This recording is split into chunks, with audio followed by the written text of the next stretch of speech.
So hello everyone, we're going to start our webinar now.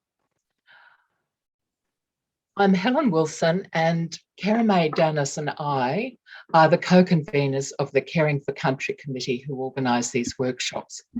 Welcome to our first webinar, Oceanic Wisdom for a Climate Chance, in our series of Caring for Country webinars. I'd like to ask Pastor Ray Minikin to acknowledge country, and then following that, Mr. Samson Vilvare will give a customary acknowledgement of country in Bislama and hello in Pacific languages. Thank you, Pastor Ray. Well, good afternoon, everybody. I'm from the Cubby Cubby people in southeast Queensland on my father's side, Gurang Gurang on my mother's side, and I had deep connections to my grandfather was forcibly removed from Ambrym Island in Vanuatu, and I share those three incredible heritages in my body here. And I'm calling in here today from Gadigal country of the Eora Nation, so I'm going to give my acknowledgement from them. So I hold in my hand here a piece of the soil from whose lands I now live on, the Gadigal people of the Eora Nation. And I acknowledge the wisdom, knowledge and expertise of the Gadigal ancestors in their custodianship of these lands that I now call my home. And I acknowledge and recognise their ancestors whose wisdoms have cared for this land for millennia. And through this soil, I recognise and acknowledge the families and children of the Gadigal clan who lived and celebrated and communed together on these lands. I also want to acknowledge and recognise all the blood that was shed on these lands, either in violence or in innocence. I want to acknowledge and recognise also the elders who have come recently, who have toiled and died on these lands and left us a legacy that all people can enjoy the benefits of their labour on this soil today. I acknowledge now the responsibility I have in stewarding and caring for these lands. This responsibility now rests on my shoulders. My responsibility is to care for the land and soil upon which I now live, so that our children's children can celebrate and enjoy the fruits of this soil, so they too can live a healthy, prosperous and happy life on the land and soil of the Gadigal people. I also acknowledge and recognise our collective responsibility that we all have to care for all the lands and soils we all have the honour to be birthed upon, to live upon and to work upon. So let us affirm our connection to the lands we now live and work upon. Let us acknowledge our elders who worked on these lands for our benefit. Let us pledge too that we will steward the land according to the wisdom, knowledge and expertise that we now possess, so that we can pass on to our children's children the best that our land and our seas and our waters can provide for them and their children's children. Let's also undertake together the important task to care for our Mother Earth, so that our future generations are not robbed or deprived of their rightful inheritance that is our responsibility to pass on to them, so that they too can enjoy the same entitlements and benefits that we have enjoyed on these lands that we now call our home. Let me just say 4 declarations for Indigenous peoples here in Australia and throughout the Pacifics. I just want to declare that all Indigenous peoples are entitled, as against the whole world, to possession, occupation, use and enjoyment of the lands and the seas of their ancestors. I want to also declare that all Indigenous peoples are not outsiders or foreigners in their own lands. They are the descendants of the first peoples of their country, the original inhabitants, and they are to be recognised as such. And I want to declare that none of the events of invasion, settlement, federation, or the advent of foreign citizenship laws have displaced the unique position of Indigenous peoples with their lands. And I also want to declare that Indigenous peoples have a unique connection to their country. It is not just ancestry or place or birth or even both. Indigenous peoples have a connection with the land, waters and skies under Indigenous laws and customs. and no imposed Citizenship Act has removed or modified that connection. No parliament or foreign government has removed or modified that connection by any other laws or legislation. These declarations I want to declare to you today. Thank you.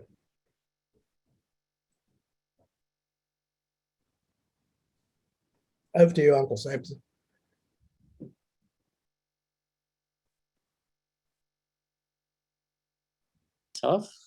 Thank you, Tomas Pastor Ray.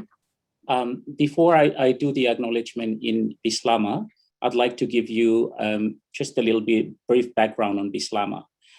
Bislama was developed in Bundaberg, far north Queensland, during the 1860 to 1800s as an organic means of communication between Indigenous people of Australia and the black-birded Pacific nations, and as a means of communication with plantation owners.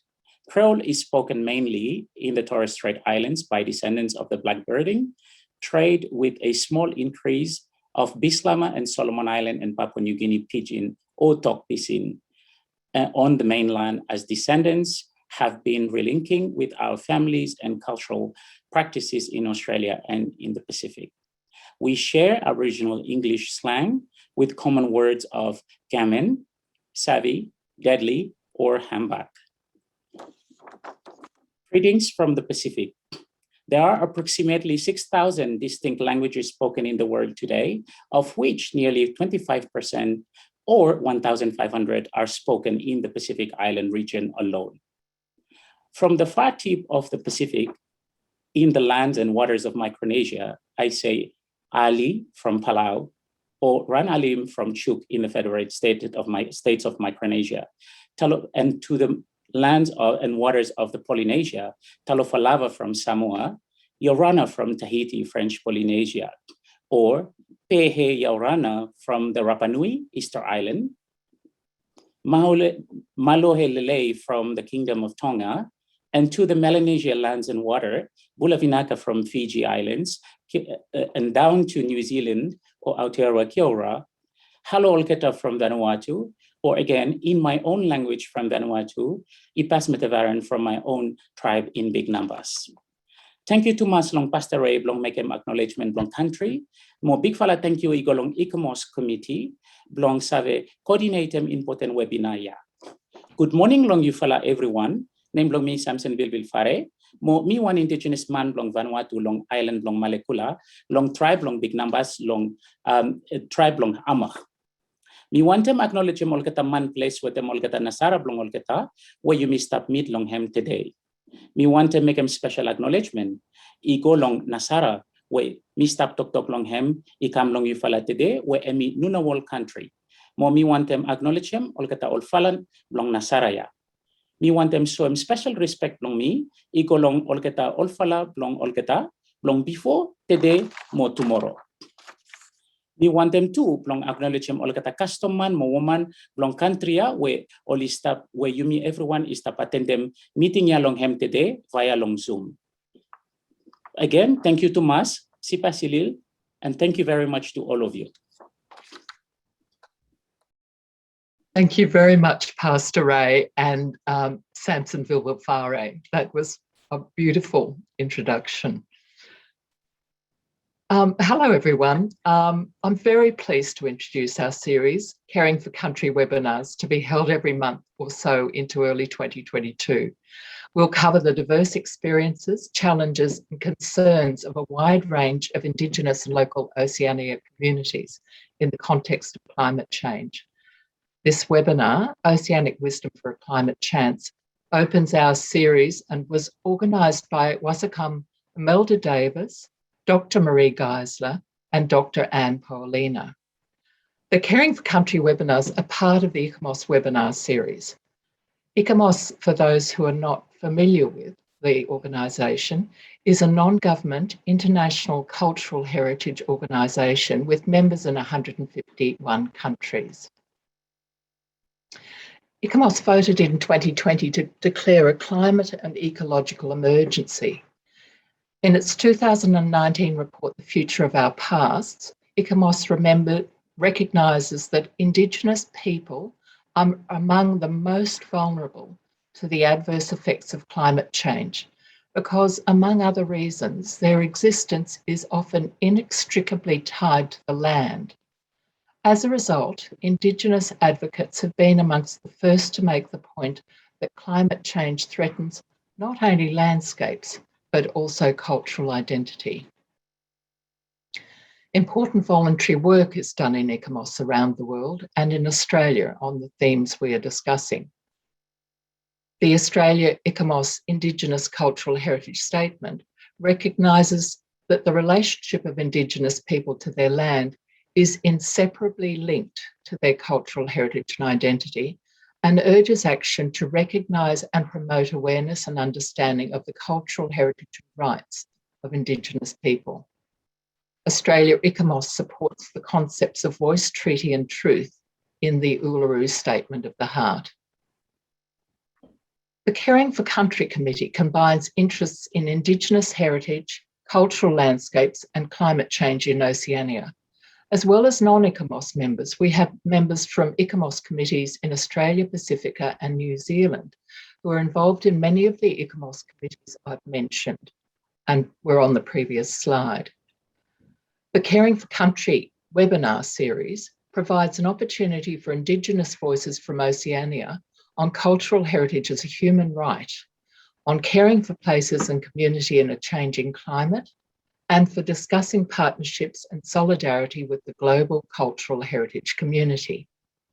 These webinars will continue the conversation in the lead up to the ICOMOS General Assembly in Sydney in 2023, where we will hold a Caring for Country workshop. This webinar and others in the ICOMOS webinar series will be available on the ICOMOS International website.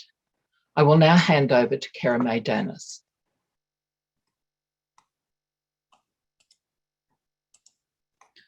Hello again, everyone. It's very nice to see you all online with us today. We have a few housekeeping to remember. As you can see, all cameras are turned off at the moment. It will be good to be able to see everyone at the Q&A session. If you wish your camera to be on, please request to turn on your camera and we will accept your request.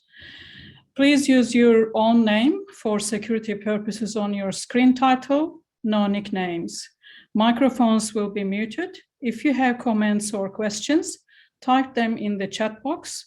At the start of your message, please write your name, full name, and country or national committee. If you would like to speak, click on the hand tool, switch on your video, and have a light source in front of your face so you can clearly be seen.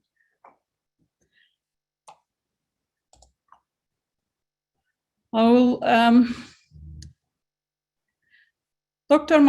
will introduce now Dr. Mary Geisler, who will also introduce our first webinar in the series, Oceania Wisdom for a Climate Chance. Dr. Mary Geisler is an academic writer and curator of Indigenous Australian Contemporary Art. She is Research Associate to the National Museum of Australia in Canberra and an investigation team member of the Indigenous Knowledge Forum at the Law School at the University of Technology in Sydney. She is also research advisor to Wesicom Imelda Davis, the chair of the Australian South Sea Islander Association in Sydney, and to Dr. Anne Paulina, chair for the Martuwarra Fitzroy River Council in Western Australia.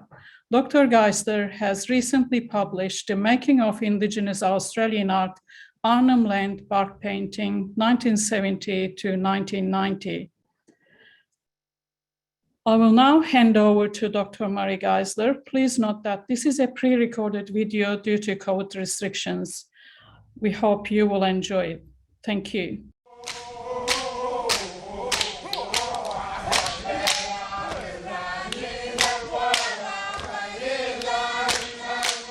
Hello, I'm Mary Geisler, and I welcome you to the ICOMOS webinar, Oceania Wisdom for a Climate Chance. It's brought to you from a number of speakers representing the First Peoples of Australia and the South Pacific. Our first speaker is Indigenous co-convener for the webinar, Wesicom Imelda Davis. She's a second-generation South Pacific Islander leader who I've worked closely with for over a decade to promote social justice issues for Australian and South Pacific Islanders. For the past 30 years, Imelda has been a powerful and inspiring advocate for her peoples, including the descendants of 60,000 or more South Sea Islander people in Australia. These people were ruthlessly co-opted into serving as indentured labourers to work in slave-like conditions in Australia's plantation and agricultural industries of the 19th century.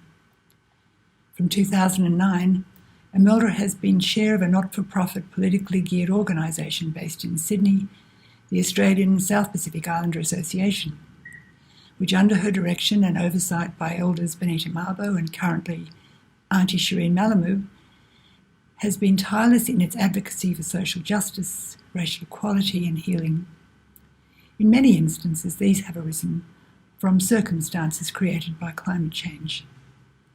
Imelda holds a Masters of Arts degree from the University of Technology, Sydney, for her work on children of the sugar slaves, and is a founder of the Working Group for the Black Collective AU of 2018. More recently, she was an advocate in establishing the Australian Museum's Pacific Cultural Collection Advisory Panel.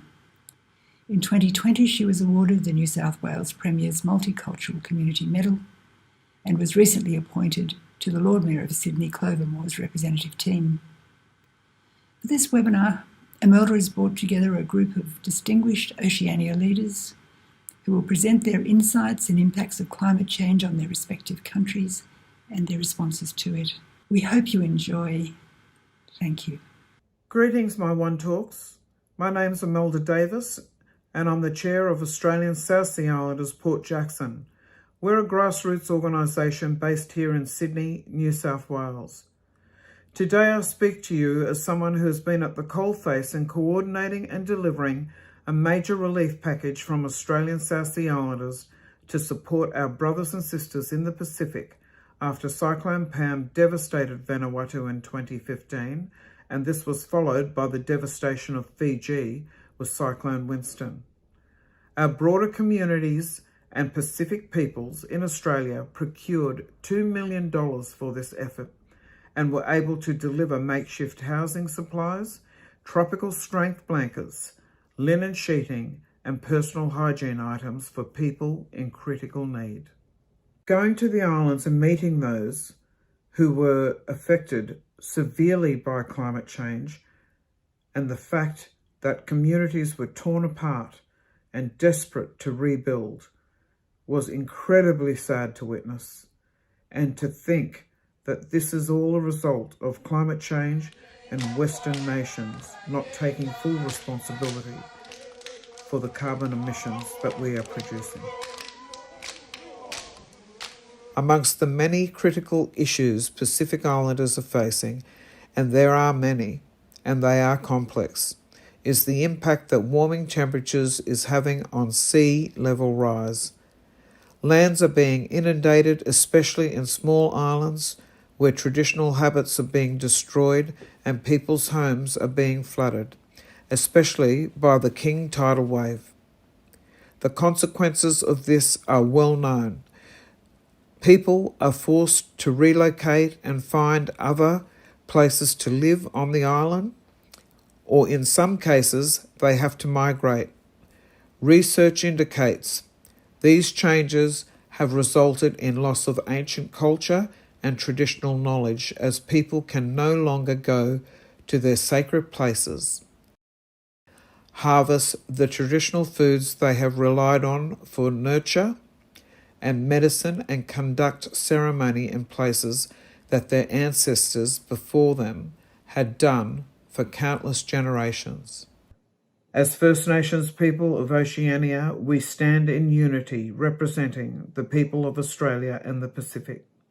We draw from ancient philosophies and cosmologies that are tied to country or our lands. We respect country, our lands are part of us, and we see ourselves deeply connected to all living things in the biosphere. We are stewards of the land. It is our duty to protect our land, to ensure its sustainable survival into the future. We are committed to benefiting our children and those who follow by ensuring that our lands are in great shape. Thanks to the generosity of our interviewees that follow are a series of clips that I've put together to give some insight into their views. Also on the front line is Ni Vanuatu traditional owner Samson Vilvil-Fare. Samson shares his thoughts on the need for First Nations ownership over knowledges with climate change, a database, and how we work together with science in translating that information. Ownership is key to the success of climate action. Here he gives us a broad perspective of many of the issues that are being addressed and should be included as a part of a First Nations perspective on climate change. My name is Samson Vilvil-Fare, and I'm from Vanuatu. Vanuatu is made up of 83 islands, and I come from one of these islands. And the island I come from is Malekula. And I am from the Big Numbers tribe in Malekula. I have my master's degree in Paris, in Sorbonne Université, and this is in biodiversity and conservation. And I have also completed a second master's degree in environmental policy and sustainable development, whereby I looked into all these scientific and social impact of climate change that are affecting small islands, but mainly our people back home. We ought to speak for our people when they're affected by climate change. And it is also a privilege to speak on their behalf and making sure that they understand to see how the scientific knowledge can be married with the traditional knowledge in terms of the climate change. As a First Nation person, Indigenous people, we face on our daily lives back in our rural areas and back in our village settings, the impact of climate change. And this we can notice in terms of the weather change, especially the weather pattern that changes. And when they change, that means that they bring a lot of different challenges to us, especially in terms of seasonalities of food that we grow. We've had more and more issues in terms of impacting our food systems, where, rainy season is completely different because the patterns have changed. We can also see that we have a lot of cyclones as well. Nowadays, we have more frequent cyclones and with higher intensity, and that could be attributed actually to the climate change. And it is impacting our traditional food systems. It is also impacting our social fabric systems as well on the island, and it is also a system. It is also an impact that pushed us to migrate as well. And so it is these whole events that I've just mentioned, list of events, are highly impacting our people. Now, finding solutions, actually, one thing that we can concentrate on is to look into all the nature-based solutions. And nature-based solutions, what I mean by that, meaning that we need to rely on our traditional knowledge about climate, about indigenous marine resources, about how we plant, about gardening and all of that. So I think one of the things is that it needs collective actions at the indigenous level, where we put together all our traditional knowledge related to either fauna or flora, and making sure that we share that knowledge actually across communities. I think the best way of helping the indigenous communities across the Pacific, but also particularly in Vanuatu, is that whatever projects that we put out there actually to support them, there has to be ownership, indigenous ownership first of all. It is really, really important that indigenous people are part of the solutions, and that means ownership. Indigenous people, they have been living in those areas for centuries. Excuse me, and then that means that they have a wealth of knowledge that they passed it on from generation to generation on how to adapt to these climatic events. Why I'm saying all this is because ownership is the most important thing that our people should first and foremost be consulted whenever you come up with these different solutions, and that they should never be left out of any discussions. They should be at the table with everyone, and so that they can also provide their inputs in terms of how they manage to adapt in their everyday life on those part of the world. There's a lot of theories out there. There's a lot of scientists making all kinds of reports. We're of course talking about all these different bodies, UNFCCC, IPCC, and all of them. They're writing all kinds of reports. I think we should have a very good database of having all traditional information from across the world, from all walks of lives, actually, in terms of how to adapt to our traditional knowledge, to adapt to climate change, whether it be from Africa, from South America, from Europe, or from the Pacific or Asia. We ought to come together. Everyone must be at the table, and especially in these indigenous fora where we provide all this information to the policymakers. Now, policymakers ought to understand that they should not only listen to the scientists, but they should also listen to the indigenous people. This is what we're missing sometimes. We think that because we have money or we have a Western way of doing things such as adaptation and mitigation on climate change, and we completely neglect the indigenous knowledge. There's a lot of theory out there, but I think we really like to have that repository on indigenous knowledge, and we can break it down by region and sub-region, making sure that we put all our indigenous knowledge there, maybe not on everything because of intellectual property, but at least the principles of it. In attending the Scartreed Indigenous Ministries Prayer for Climate Change this year, there was a call to action coming from Uncle Ben Harry. He's a respected elder of our Torres Strait Islander communities, but he called in relation to his family's back home on the islands, and he showed a video that was quite moving of the voices in explaining some of the challenges that they're facing. The prayer to Papa God depicted that call in a Christian faith. We as a Torres Strait Islanders living in a part of Australia, north of Australia,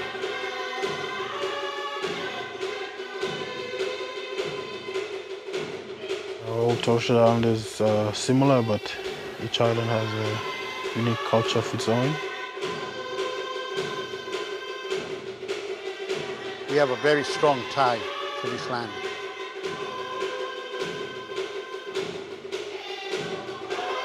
this is my home. This is our home. This is their home. This is my home now. This is my home. We love our island home.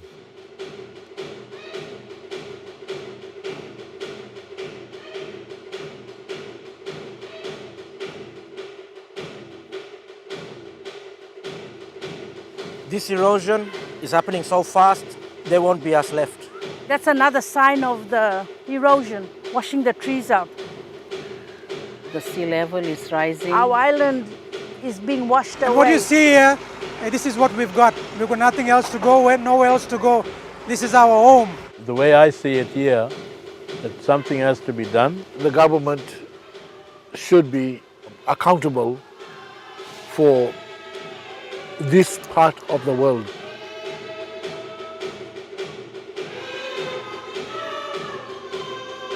For the community to move down south, it's gonna disconnect them from their culture, their lifestyle.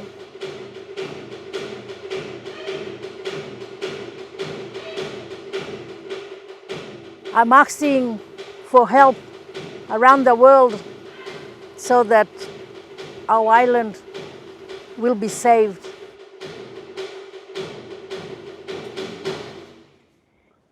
After this moving video, with the calls from the elders of the Torres Strait and the Zenith-Keth communities, there was a 5-point action plan that Pastor Ray read to the congregation. Number 1, assistance for Zenith-Keth communities to adapt to climate impacts. Number 2, transition to 100% renewables in the next 10 years. Number 3, support community-owned renewable energy. Number 4, transition away from fossil fuels as rapidly as possible to adjust transition for workers. And number 5, push the world to increase global ambition and keep warming to less than 1.5 degrees. My next guest speaker is Pastor Ray Menicon. Pastor Ray shares insights on the 7-generational concept of First Nations knowledges for climate change. My name is Pastor Ray Menicon. I am from the Cubby Cubby people, southeast Queensland, on my father's side, which is around the Glasshouse Mountains, or really there's a little mountain there called Walpole Mountains. That's my heart country there on my father's side. And on my mother's side is Gurang Gurang, and you go from Bundaberg up to Gladstone. In the middle of there is where my great-great-great-grandfather's buried. That's his country there. So that's in Queensland as well, and that's who I am. Also, on my father's side, his father, my grandfather on dad's side, was forcibly removed. Non-Indigenous used the word indentured labour, well, it's slavery. He was taken as a little child, brought into Queensland to work on the sugar fields and clean up country and all that, those kind of things. And you know, he, along with 60,000 other South Sea Islander people from all of those particular islands, and so he was a part of that stolen generations from the South Pacifics. My name Minikon actually comes from Emblem Island. Over there it's a little bit different, but it's been anglicised over here, and now I have the name Minikon, but really it's Makikon and a whole range of other cons from West Emblem. So that's who I am, from West Emblem. So I know who I am, I know where I come from, I can trace my heritage back to those very, very incredible historical roots, and I always feel that my ancestors are with me wherever I am. Today we're here at this scarred tree here. This is a very rare occurrence here in Sydney. We're here in Glebe. So this is Gadigal land of the Eora tribe, or Eora Nation. So the Gadigal people of the Eora Nation, it was their land that was gifted to the Anglican Church, to Richard Johnson, who was the first priest that came here. Non-Indigenous people don't get the ways in which we're connected to country. And the reasons why I told you where I'm from is that's where I'm from. And for us, the whole of the landscape we belong to. It's just not the trees and the birds and the fish and all of those things. As you know, for example, one of my totems is the kookaburra, and that's my grandmother. And so I'm connected there wherever I am throughout this country. Whenever I hear the kookaburra, that's my grandmother talking to us there, and looking after us and making sure that I'm okay. And everything about the land is a reference point for us. Well, really, the land is our university, and you need to have a PhD to understand it. And we're trained in looking after country right from birth. So even in our birthing practices, where you're born is very critical to who you are, how you're connected to country, how that connection gives you an incredible responsibility and a relationship to all the things that are associated with that particular country there. Because in our birthing beliefs, it's just not only the relationship, the physical relationship between male and female that brings about the birth, but it's also the spirit of the place. The God of that particular, the creator who made that country, he's a part of that birthing. And so when we're born, we're born as a not just a spirit child, but a child of God, or a child of our creator is a better word of saying it. So that's how deeply the connections are. And so if our creator made all the things that are in there, all the trees, the land, the rocks, the rivers, the birds, the animals, everything, well then we're related. That's my family. I don't think it's beyond repair in terms of the ways in which we have damaged the planet. I think we can change the future. We can influence that future. One of the aspects of Indigenous thinking, philosophy, planning, strategic thinking is that we always live in what we call a 7-generational principle.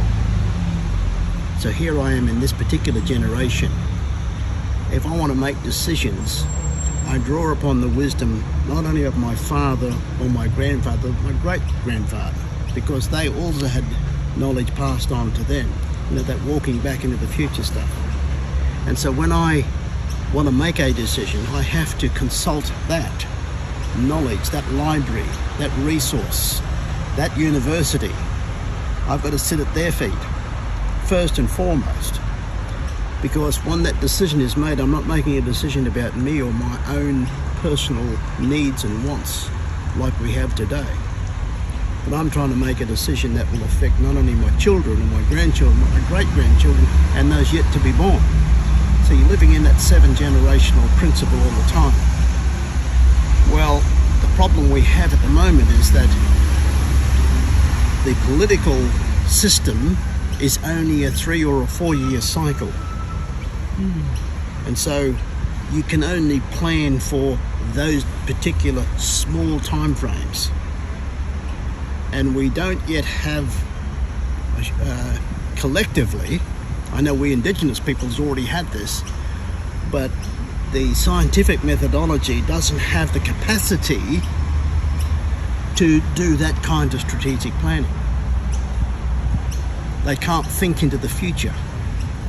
And so we're looking at, 2050 as some kind of a point in the future where if we don't do these kinds of things to stop climate change, then, it's going to rise up to 2. The world is going to be 2 degrees higher. Well, we didn't create that. We didn't do all this stuff. But we know how it can stop if people would think beyond 2050. On the Australian mainland, issues of climate change crisis are equally as critical for First Nations Australians. The survival of First Nations people living in remote area who are known for their resilience is being threatened as never before, as whole ecosystems and their life support systems are destroyed by severe droughts, widespread bushfires and rising temperatures. One of the most significant responses to temper such alarming crisis is being found in resort to the traditional practices of land management, in particular fire stick farming. Farming or controlled burning of lands in the off-seasons. The control of the dense undergrowth of forests that dries up in the summer and allows fires to quickly get out of control when ignited. Prior European settlement, this practice of fire stick farming was used throughout Australia by Indigenous Australians. Their intimate knowledge of their lands meant they knew how and when to undertake this highly skilled practice of land management. From Western Australia, to give us the context of a First Nations Australian agency in the face of climate change, from an Aboriginal leader living on country, I introduce my longtime friend and collaborator on this webinar, Dr. Anne Poelina. Anne has been a powerful force in Indigenous advocacy for social and climate justice. Of her many distinguished accomplishments, the best recent impressive one has been the chair of the Matawarra Fitzroy River Council, where under her leadership, the 7 Indigenous landholders, along with the spectacular Fitzroy River in Western Australia, have joined forces to advocate as a single united entity for the rights of the river and country. She is seeking legal changes to the Australian laws, such as the law of First Nations people in acknowledged equal footing within the European legal system, law of the nation. This calls for a relational legal system where both laws and side by side within the process of determining legal outcomes related to the developments of the country. Mining, agriculture, fracking, damming, harvesting the biosphere.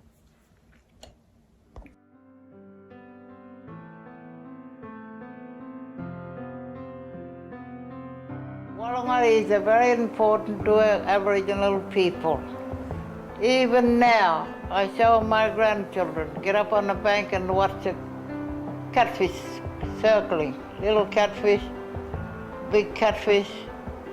That's a Wurrungali. Yungurugu singing that Wurrungali, the circle. big round. It's going around, and the little one's going opposite way, like a clock. That's the Wallangari for the river. And in the moon, you find a circle. That's for the saltwater, big tide, and Waramba, big flood, Ngalila. We know, we're ready. Not only the wireless and the European telling us on the news, oh, the cyclone of the monsoon coming. Yeah, of course, the country is getting wild, angry. The spirits are getting, Mother Nature getting angry. We're losing all the people, washing the country away. And this has got to be stopped by the people. Those people are playing with the nature. In building our collective consciousness and actions to be creative and adaptive to climate change, we as scientists need to ask ourselves individually and collectively, can we have a common and shared future under climate change? Before we answer these questions as scientists, we must first challenge our own practice and redefine our thinking and understanding of what is science. How can we use multiple forms of knowledge making and application to better respond and adapt to climate change? We came here a long time. We never knew better. All right?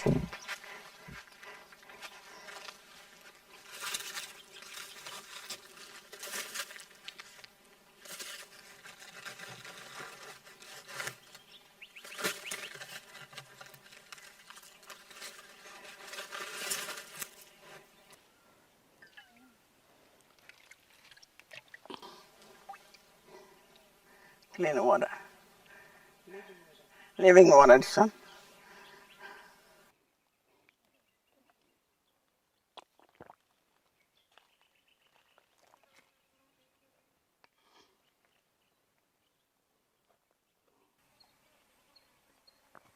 Living water, this one. You never finish it, this water. Living water, this one. We want them. We will grow along this water. Today we come together because of the need to think and act differently to ensure our knowledge and collaboration is multidisciplinary and includes the active participation of other actors and stakeholders who have a political and influential role which impacts on the lives of people and the planet.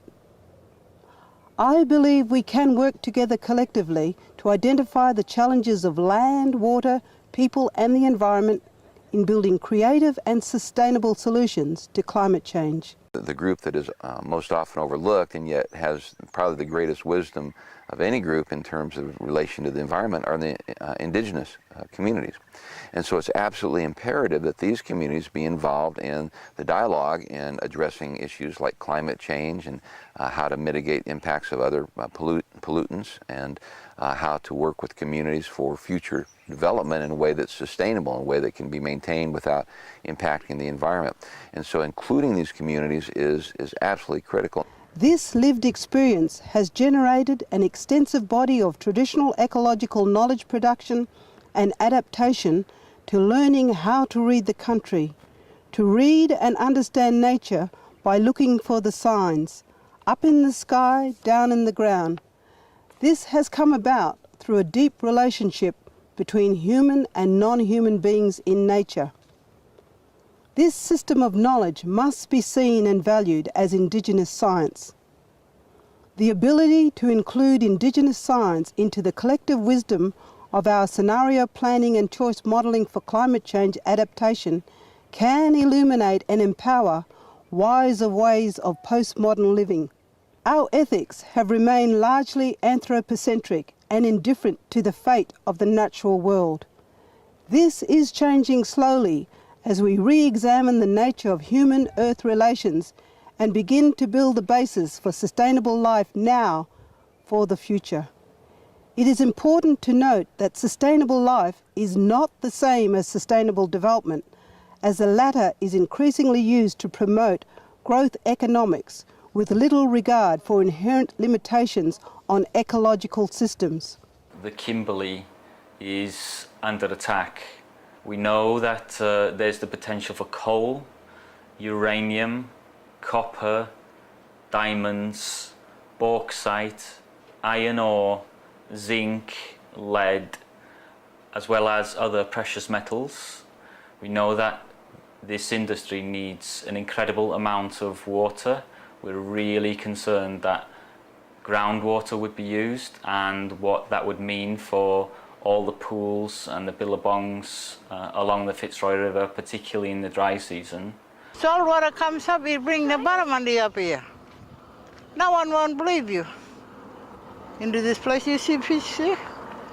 This is Jarur. It comes from this way and you meet the salt water in here. And this is a place, you know they say Ungur. Ungur place called Ungur.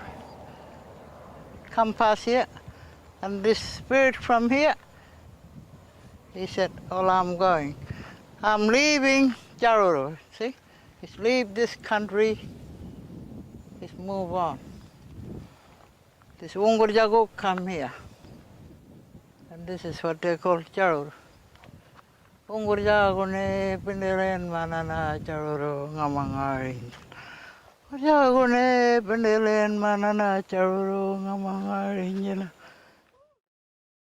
Climate investment funds must be committed and invested into better understanding the sciences, the industry and the political challenges and solutions to adapt and respond to the survival of humanity and the planet.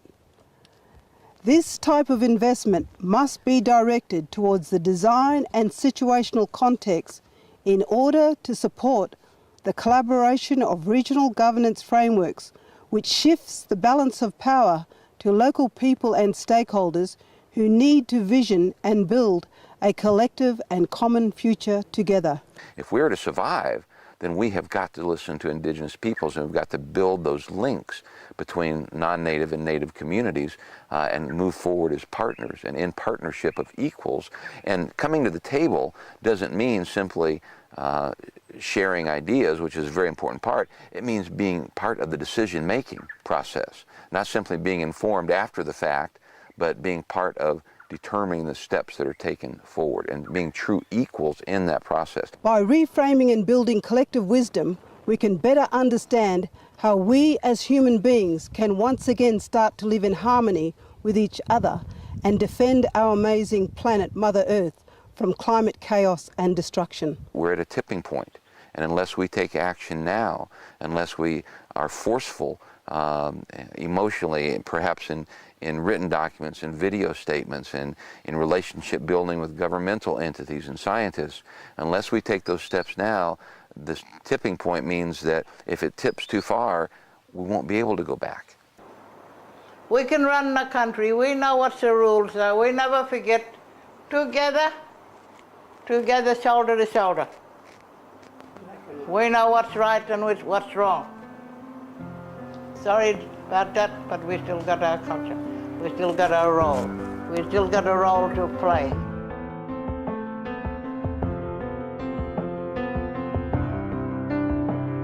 We see what is ahead as climate chance. It awaits us all at present with urgent call to work together both as First Nations people but also with others to find solutions that will allow all peoples on the planet to move forward together positively.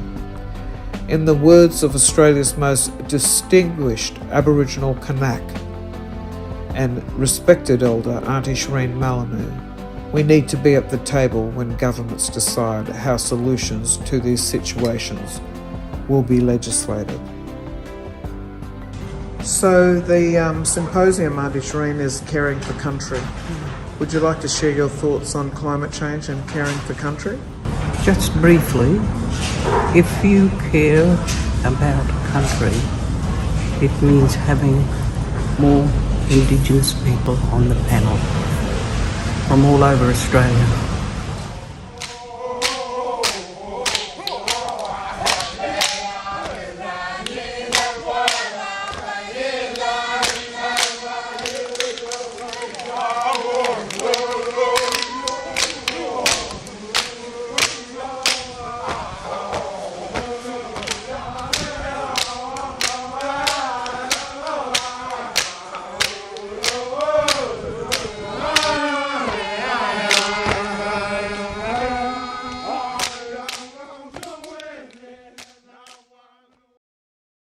Please. Thank you. First and foremost, I'd like to acknowledge country, that I am on the Gadigal lands of the Eora Nation, and I'd like to acknowledge everyone else who's streaming in today from around the world and their Indigenous people and country and landowners. I sincerely apologise for that unfortunate streaming issue with whatever's going on technically. I'd like to provide the link in this chat at the end of the webinar so that people can go to YouTube and watch this again at your leisure after we have a discussion, if that's okay. But I'll place that once we've had our Q&A and so on and so forth. And again, sincere apologies. Yeah, we apologize from all Indigenous participants within the video. We tried to fix the issues, but it seems when it goes full screen, it just doesn't streamline at the other end easily. So we will be going through the Q&A box. Please include your questions, just type them in the Q&A box. Currently we have the first question is from Sheridan Burke in Australia, and the question is to Anne Paulina, Dr. Anne Paulina. How is your work with the people of the Fitzroy World leading? How do we give legal rights to country and the river? Yeah, Dr. look, thank you very much for that question. I was just going to say that this is a very, very big story. It's what we call in the waiting time. So I'm definitely working with some amazing Indigenous thinkers and legal scholars across the nation and globally to look at first law being introduced into legal pluralism in this country. But the big point I want to make is the story that's been echoed from all of my family that have spoken today, which is this is about property rights, about equity and real justice. So the issue is around ownership of our lands, living waters and resources. And I have, at the end of this, you'll see a link to all of our websites. I would encourage you all to make your way to and subscribe to the Madawarra Fitzroy River.org website, because we have got a very, very big event coming up on the 28th of August. And I would encourage you all to come online, because as sovereign people, we need to act sovereign. So from that perspective, for me right now, it is about equity principles of ownership and property rights to our lands, our living waters and our resources. So please go to our website and follow that conversation with me and my people. And it is a story of Indigenous people globally. It's time to stop invasive, unjust development. We must stop the colonial process, which is the big carrot for capitalism. And we must look at how do we collectively share our common home, Mother Earth. Thank you. Thank you, Dr. Anne Paulina. The next question is also for you, from Helen Lardner, the president of Australia ICOMOS. Where are the major legal blocks in the system that disempower Indigenous voice? How can this be remedied? This is a very good question, because those of you that are tuned into Australia will realise that several months ago, last year, we collectively as a nation destroyed the Juukan Gorge Caves, which is the first form of human thought in the world. So we currently have the Aboriginal Cultural Heritage Bill that is being pushed through government right now. It is not fit for purpose. There is no Indigenous person I know on the planet who wants this bill. So we have to deal with the structural violence and the systemic racism that continues to befall our peoples. And from that perspective, there are so many forms of legislation and policy that are not fit for purpose. I would say, first of all, the EPBC Act needs a total renewal. We've got conversations around water, land, and people right now. So I'd say the biggest issue that's going to protect, particularly in Western Australia, the Martuwarra Fitzroy River Council, which is the largest registered Aboriginal cultural heritage site in the world, which is the river, the Martuwarra River. We need to stand in unity. Once we start to destroy our rivers and our living water systems, there will be no life. So what I'm saying is that watch the refusal by Aboriginal people to have the Aboriginal Cultural Heritage Bill pushed through Parliament. It is not fit for purpose.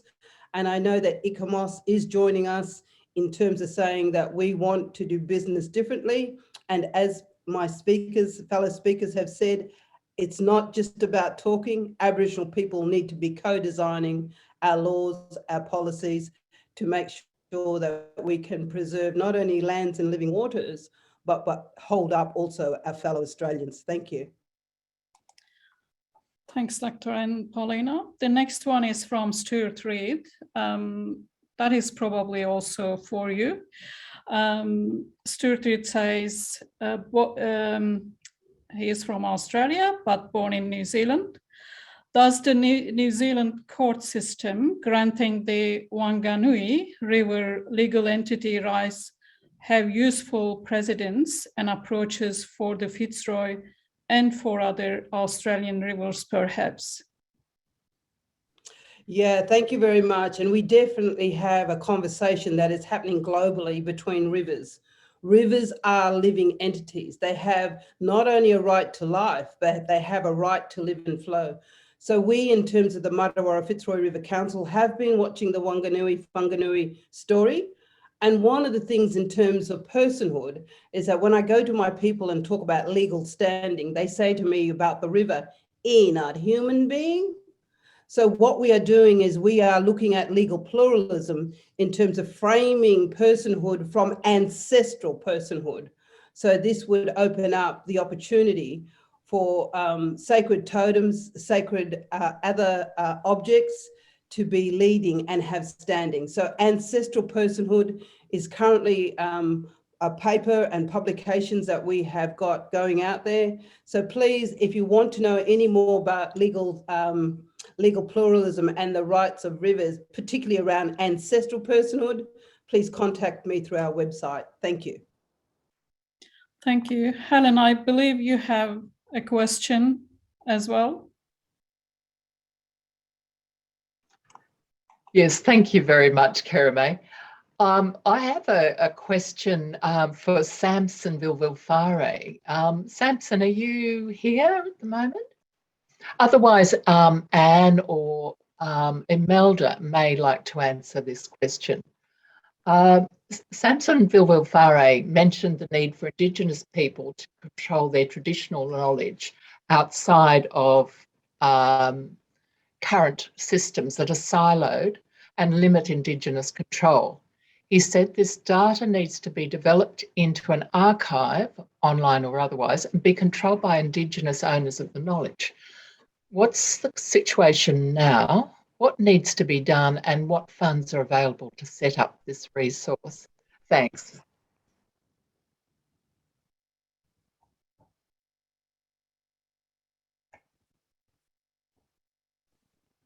So do we have... So Imelda, would you like to answer that one?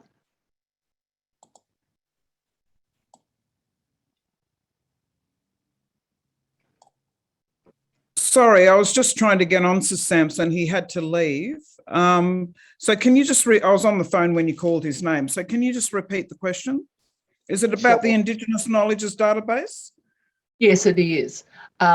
Yes, it is, exactly. And so he said the data needs to be developed into an archive, online or otherwise, and be controlled by Indigenous owners of the knowledge. So yes. I was sort of wondering what is the situation now, what needs to be done, and what funds are available to set up the resource? Well, the situation now is that we're having this conversation, and it's something that Samson did speak about with Mari, myself, Dr. Anne Paulina, about how we can start to form Indigenous controlled databases respectfully with in collaboration, sorry, he's calling me back, just one moment, but in collaboration with organisations such as ICOMOS and different, I guess, climate change. Hang on, sorry. Sorry, I'm just answering that.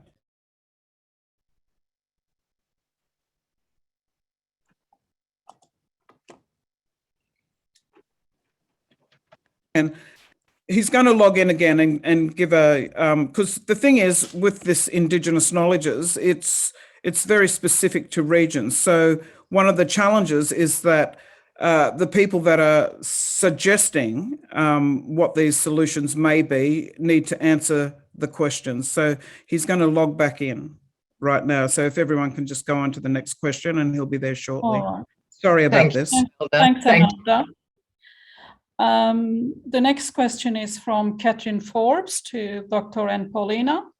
What activities are the Matawara Fitzroy Rural Council planning or doing to protect exploitation of country by developers? What are the immediate threats? How can outside agencies help? Yeah, fantastic question. And this is a question that we are asking as Indigenous people. After 150 years of colonial invasive development in the Kimberley, we're tired of it. We want this to stop. And so property rights, justice and equity principles are the key to this answer. I cannot believe that with the Matawara Council, we've been standing in unity about all this invasive, unjust development. And right now, right today, I have been living on my lands for the last 20, 30 years, building an economy. And a week ago, I got told that an iron ore mining company wants to build a road, cut through our community and destroy amazing sacred sites. And we were told from our nation that these sorts of misbehavior should never, ever, ever happen again. So from that perspective, what we're saying is that we need to work with collective wisdom. We are dealing with complexity. And so we are, from the Matawara Council, building what we are calling a coalition of hope. We need as many people to stand with us from all different walks of life, from all different disciplines, particularly legal scholars, who can show a new way for justice, which really needs to happen right now. So we're, I guess, in a state where I'm asking people to join on the Matawara Fitzroy River Council on the 28th of August. We have a very, very big special event, which is I'm looking at being a catalyst to how we transform the region, but also our nation. So unjust, colonial, invasive development must stop. We must look at the greater good of the people, not the greater good of a few greedy frogs, and look at how we do just development on just terms from a different way forward. Thank you. Thanks, Dr. and Paulina. The next question is also for you from Jean Rice. What does justice for Mother Earth look like? Justice for Mother Earth looks like really including the voice of ancient Indigenous wisdom, which is so relevant for modernity right now. We have been othered for so long that we have ended up with a narcissistic epidemic of greed across the planet, which is destroying every nation. So we need Indigenous voices, Indigenous wisdom to be brought into these scenario plannings. We need to value traditional ecological knowledge as Indigenous science. We need to bring Indigenous people in, and we need to be serious about how we're going to, and the point you made earlier in Imelda's story, how do we have a just energy transition? We care about people working in oil and gas. We have a real opportunity in Australia to lead with the renewables and across the planet. We just need to do serious business. We need to invest in Indigenous projects that are co-designed and led by Indigenous leaders. And we need to walk collectively together in building peace with Indigenous people and with nature. Thank you.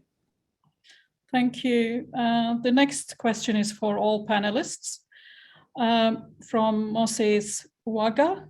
I hope I'm pronouncing it correctly, but I'm sure it's not. It is now more obvious than ever that those with central roles in care for country in our local communities, tribes, will have to harness all the resourcefulness we can mobilize to resiliently, sustainably address the multiplier impacts of climate change? How can we help each other in community, in movement-based direct actions, in spirituality-weighed sustainable life, well-being ways, so everyone finds their place, as opposed to the exactly growth-centric sustainable approach to life that alienates and disempower people, so that we don't leave anyone behind. Comments, please. Thank you. So who would like to answer? I mean, probably Imelda and both of you, and maybe Pastor Ray. And if Mr. Fare is online now, could answer this. I'm actually he's trying to log on as we speak. Look, I think any kind of work of this nature, no matter what it is, it takes, I guess, people to put their differences aside and sit down and reason and work together, because we all have a common goal here, no matter what it be that we're challenged with in terms of adversity. And I think it's important to remember that, you know, the grassroots perspectives are what's going to prevail no matter what we do in life. And that's evident in what's happening, you know, with the environment today. You know, we're all going back to Indigenous knowledges. We're all looking for the solutions that we, you know, that we're born and raised with, but at the same time, you know, the broader governments. And the listening needs to happen. There's not enough listening, and there's not enough reasoning and understanding. I might just leave it there because I think he's being able to log back on, and I can come back to it. Sorry. All right, that's great. So I'll ask the next question, which is from Jane Alexander and Paulina. Bruce Basco talks about the rich resource available in Indigenous food. It is nutritious and requires no fertilizer or watering. These traditional foods improve the soil and are proving to be the basis of a new economy. Could you please provide some more insight on this? Yeah, look, thank you for the question. I think the first thing I want to premise is the fact that we are the first Indigenous farmers of our lands and living waters. This knowledge that we have intergenerationally over time, the past, present, and the future, is grounded in the wisdom of Indigenous people. So to make sure that we understand in our nations that Indigenous people are the first Indigenous farmers, that we managed our estates. We didn't wander around aimlessly hunter-gathering, trying to find food. We managed our land, our living waters. We used fire as a technique for agriculture, for caring for our country, for our living waters, also for caring for our non-human families. So I just want to make the point that this ancient wisdom is embedded in our DNA, whether we're in Vanuatu or Fiji or Australia or the Torres Strait. This wisdom is embedded in the lands and the living waters. Country is alive. It's a living actor. It holds memory. When you connect with country and our living waters, it will ignite the memory of the land and all of the things that we can bring to it with fire. So I just want to make the point, there is some conversations happening in our nation that Aboriginal people were hunter-gatherers wandering around. We didn't have managed estates. We did. We know our lands, we know our regions, and as Imelda keeps saying, everything is place-based. The law of the land is still standing, which all of our nations live on. So very, very important to hold the view that we are the first farmers. When we bring in our techniques of animal husbandry and caring for country, the land which holds living memory will bring back those species that are threatened and endangered and no longer on the planet. So this is about peace. This is about balance. This is about harmony. This is about valuing traditional ecological knowledge as Indigenous science, giving it its rightful place, handing back those property rights that we still hold as sovereign people and bringing that into a new economy right now. Thank you. Thanks, Dr. Paulina. Alan Crockery from Gadigal Country is asking, Uncle Ray, in his acknowledgement to country, stated a number of declarations. Would it be possible to get a copy of these?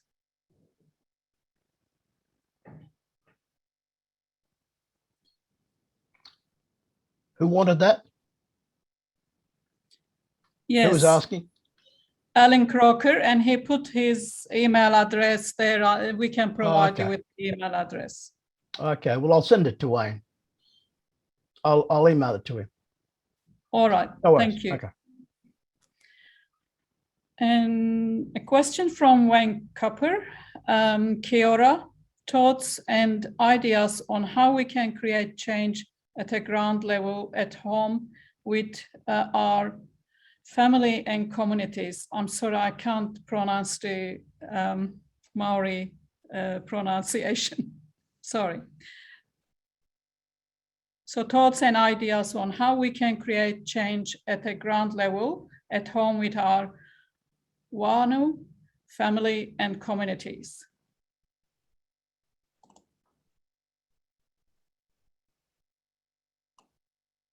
Does anyone wish to? I believe Pastor Ray, you asked him to send his email, and will you be able to respond to his question?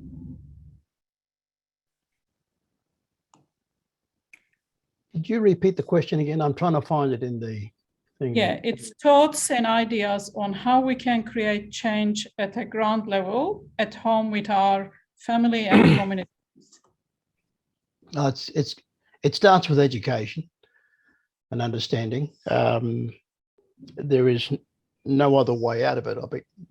If you want to know these things, you need to learn those. Be curious about it. We would love to see, for example, the ways in which our curriculum is structured that would prioritize a lot more around the issues that we face, these very serious issues of climate change and climate justice. And if it was in our prioritized within our curriculum at our schools, we'd probably get a new generation coming up with a much more deeper understanding of what needs to happen, what needs to be done. If our next generation doesn't understand these things, then we've failed them miserably. And so it would be really important even at the grassroots level to start from there. I mean, politicians ain't going to change the curriculum. Parents are going to do that. You are going to do that. And then you're doing it for your children, not for their children, but for your children in your community. So you've got to start there. It's just as simple as that. Thank you, Uncle Ray. Steve Brown is also asking. If I may, oh, sorry. Sure. Yeah.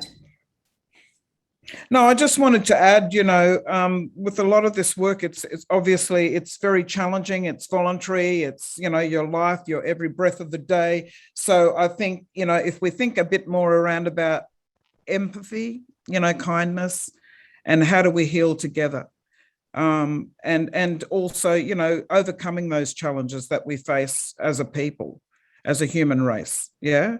So, we all have emotions that run high at different times, and we all have differences of opinion and cultural differences and, who owns what and where and all the rest of it. But at the same time, if you bring it back to human rights and just basic, values of living in harmony. And I know that's not possible at this point in time, but I think if there's enough of us that anchor or work from that premise, I think we shall overcome. It sounds a bit, I don't know, emotional, but it's very basic principles in life in how to work together. Thanks, Imelda. Just because we have limited time left, I think we'll just briefly answer two more questions.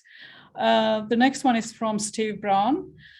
Given the links between some of the panelists and Vanuatu, what can Australia most do to respond to the climate crisis in both Australia and Vanuatu in ways that are respectful of Indigenous knowledge and rights? Are there better ways to work together? So who would like to answer that?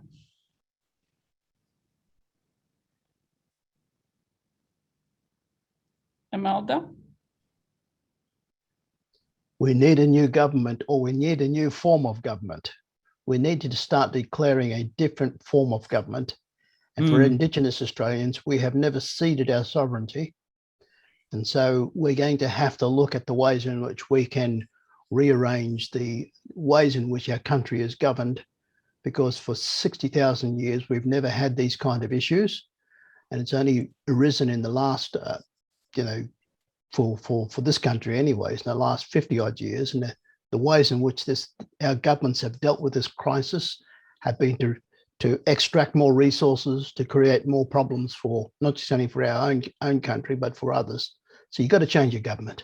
You've got to get somebody in there who's got a decent brain in their heads and can lead this country into a different future. You just got to get political, and get political fast.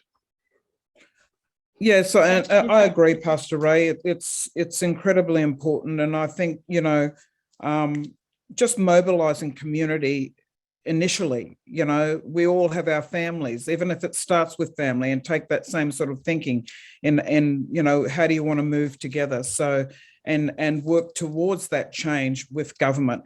And also looking at what's the skill base out there. What do we all bring as individuals to the table, and how can we harness that, and setting up our own local grassroots community governance structures, and I know we've got our traditional practices and our protocols, but at the same time, individuals in there, we all lead within our own right as people. So, what does that look like for individuals, and how do we harness that as a team, I guess. I just wanted to add to that, because this builds on both points from Imelda and Ray, which is, in order to have mobilisation, we need a unity pathway. We need to be able to share information. We need collective wisdom. Indigenous leaders and thinking need to lead the process. In Australia, very few people understand or know, but all of Australia is place-based. It is mapped out in bio-regional frameworks. So the mobilisation can start by people in the regions before we get to the top of the tree, because what we need is place-based governance. And what we're saying as Indigenous people is that we cannot do this on our own. We need our fellow Australians. We need our fellow global citizens standing with us in unity. But it is so important. In a way, I'm a scientist, I'm biophysical, social scientist, water scientist, but what we're saying is that in a way we are testosterone out on evidence. We need new ways to bring the people with us. We need the stories, we need the songs, we need the ceremony, we need the dance. We need to bring fellow Australians with us, and in the Pacifica and Oceania, we need to all stand in unity, because we are all citizens of Mother Earth. What we do in all our nation states has a ripple effect across the planet. We need a unity pathway. We need to think about bioregional frameworks. We need to think about how we walk together as human beings in a pathway forward to peace with Indigenous people and with nature. These opportunities are around. This is how we decolonize our mind, not just for Indigenous people, but for the attacks that we are seeing on our fellow citizens across the planet. Thank you. Thank you, Dr. Paulina. We are just running out of time, so it is time, I think. Thank you all for active participation and great questions, and to our panelists for the answers. There are, I think, just 2 questions left there, and we will provide if you could type in your emails, we will provide you with the answers through email. I now hand over to Dr. and Paulina to wrap up the webinar and all the discussions happened. Thank you. Thank you. I'm actually in Perth at the moment. So Mabubara, ngajina nilawal, puja, nunga wuja puja. Ngayu imarwara manen, ngai mandajara nyigana ngai nganga marawara, ngai nganga with all my fellow brothers and sisters on the panel, Indigenous and not. What I'm saying is that in my language, I was just acknowledging that I'm in Perth in Nunga Wajak Puja, and being respectful. Because as I said, the country is alive, the land is alive, it is listening to us as humans and asking us these questions. What are we doing to bring about a climate chance? Because right now we are living in climate chaos. These islands and these nation states are sinking. The Torres Strait Island is sinking. And what we're saying is that without Indigenous wisdom, without Indigenous science, without the values and the ethics that we bring with an ethics of care and love, we will not be able to right-size the planet. So my call and the call for my fellow brothers and sisters is to come with all of us on this journey. What we're talking about is a coalition of hope to swing us from climate chaos to climate chance. We must have ownership. We must have property rights in order to have climate justice and equity. We must look globally at a declaration of peace. We must stop the invasive, unjust development. Indigenous people have the solutions for the new economies, but we cannot get there if we continue to be isolated and alienated. This is a collective voice. We see ourselves as planetary citizens in a world that all of us need to coexist in harmony, in peace, and in balance. So from this point, I would like to thank my fellow brothers and sisters. I would like to thank Icamos for being brave and putting these words out there. I want to say thank you to Imelda, to Mari, to Samson, to Raim, all of us standing together. We are standing in unity because we all believe this is not a job. This is a destiny for us as Indigenous leaders. This is not a job. So we don't stop.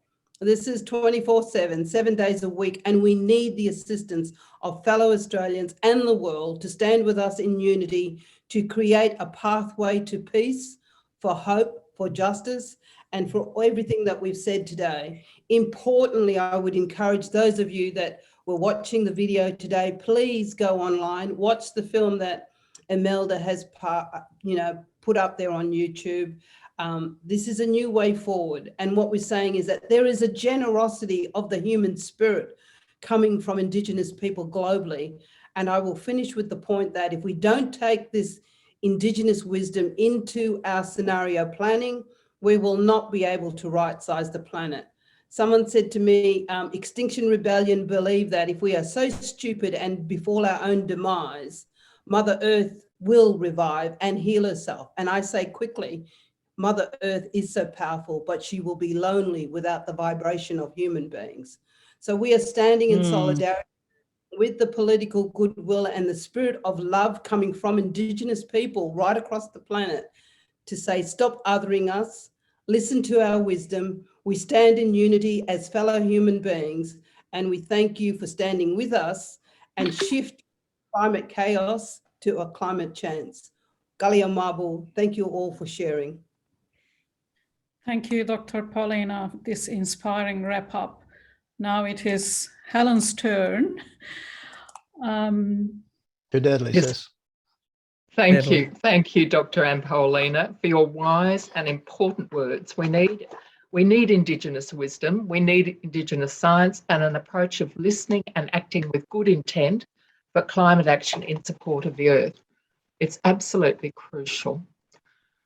I would like to say a very big thank you to all our very distinguished speakers who contributed to making this such a wonderful webinar, and a special opening for our Caring for Country series.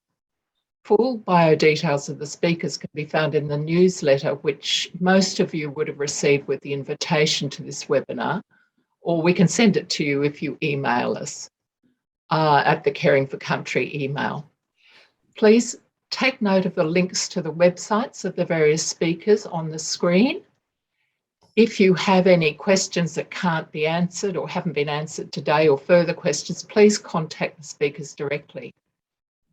Thanks to Anne Paulina, Chair of the Martuwarra Fitzroy River Council, and an active Indigenous community leader, human and earth rights advocate, filmmaker, and respected academic researcher with posts at a number of major Australian universities.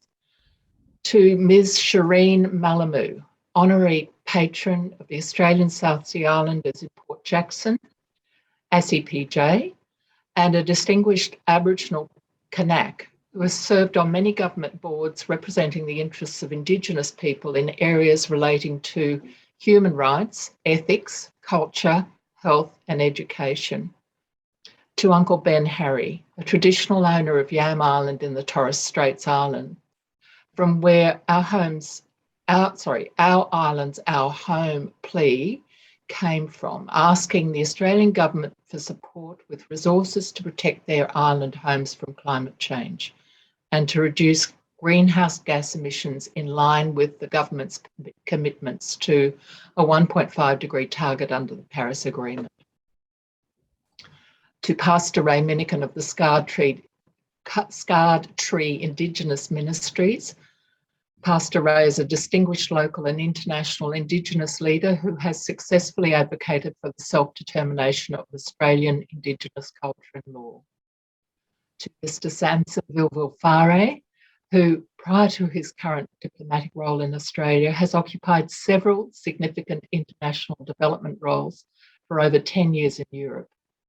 In the UN, he was instrumental in transforming key small island developing states portfolios and getting many small island states initiatives implemented.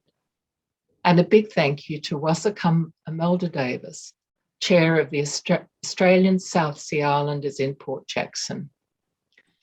Our very great thanks go to Dr. Marie Geisler, who not only provided introductions for this webinar, but was the driving force and integral to this webinar happening. There were so many things that Marie assisted with, so many moving parts, drawing the webinar together and keeping the organisers of this webinar on track with everything else that was happening. The vision and research for this webinar has been put together in the spirit of collaboration between Dr. Marie Geisler and her long-standing Indigenous friends who she's worked with for over a decade in furthering their cultural, self-determination and social justice agendas. Based on these trusted relationships, they were most supportive and generous in their response and facilitating access to some of the most formidable spokespersons within their communities. Thanks also very much to Ming Darcy, who expertly edited the many strands of interviews and visuals to produce the video in this webinar, which I hope you will look at through the direct link later, because it really is quite special. Lastly, our very great thanks to the team who produced the video and organised the speakers, Wasakam Imelda Davis, Dr. Marie Geisler and Dr. Anne Paulina. Now, I'd like to introduce the next webinar. Please join us for the next webinar in the series, Climate Change Adaptation for Aboriginal Cultural Heritage. This is happening on Wednesday, the 25th of August, at the same time that this particular webinar was on.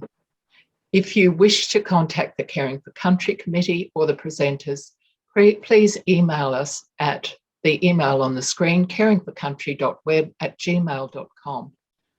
Thanks very much for coming and joining us. We hope to see you for our next webinar in a few weeks' time.